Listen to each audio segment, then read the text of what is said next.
नमस्कार, DV news की खबरों में आपका स्वागत है। परिसीमन की पिच पर तमिलनाडु के मुख्यमंत्री एम.के. स्टालिन सियासी बैटिंग करने को तैयार हैं।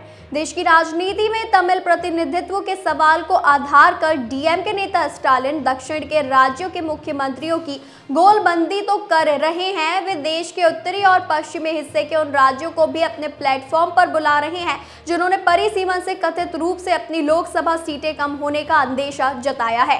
आज यानी 22 मार्च को चेन्नई में परिसीमन का विरोध कर रहे ऐसे ही राज्यों की बड़ी जुटान होने जा रही है। इस मीटिंग में स्टालिन के अलावा 3 दूसरे राज्यों के मुख्यमंत्रियों और कई दूसरे नेता शिरकत कर रहे हैं। तमिलनाडु के मुख्यमंत्री और डीएमके अध्यक्ष एम.के. स्टालिन करेंगे। ये बैठक संयुक्त कार्य समिति की पहली बैठक होगी। इसका उद्देश्य प्रस्तावित परिसीमन प्रक्रिया का विरोध करना और प्रभावित राज्यों के बीच एकजुटता स्थापित करना है।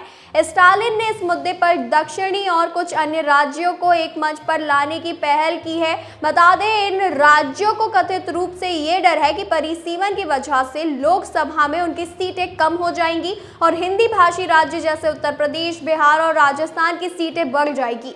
गौरतलब है कि स्टालिन ने इस मुद्दे को इस समय उठाया है जब तमिलनाडु में अगले साल विधानसभा के चुनाव होने जा रहे हैं। इसी समय स्टालिन ने 3 भाषा की नीति का विरोध करते हुए हिंदी का भी विरोध किया है। इस बैठक में कई राज्यों के मुख्यमंत्री, उप मुख्यमंत्री और विभिन्न राजनीतिक दलों के नेता हिस्सा ले रहे हैं। केरल के मुख्यमंत्री पी विजयन इस बैठक में शामिल होने के लिए चेन्नई पहुंच चुके हैं।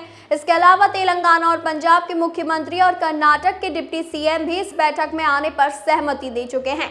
बता दें कि परिसीमन एक ऐसी प्रक्रिया है जिसमें जनसंख्या के आधार पर संसदीय और विधानसभा क्षेत्रों की सीमाओं को फिर से निर्धारित किया जाता है। इसे अमूमन हर 10 साल में किया जाता है। परिसीमन भारत में लोकसभा और विधानसभा क्षेत्रों की सीमाओं को फिर से निर्धारित करने की प्रक्रिया है ताकि जनसंख्या के आधार पर हर क्षेत्र का प्रतिनिधित्व समान और निष्पक्ष हो सके।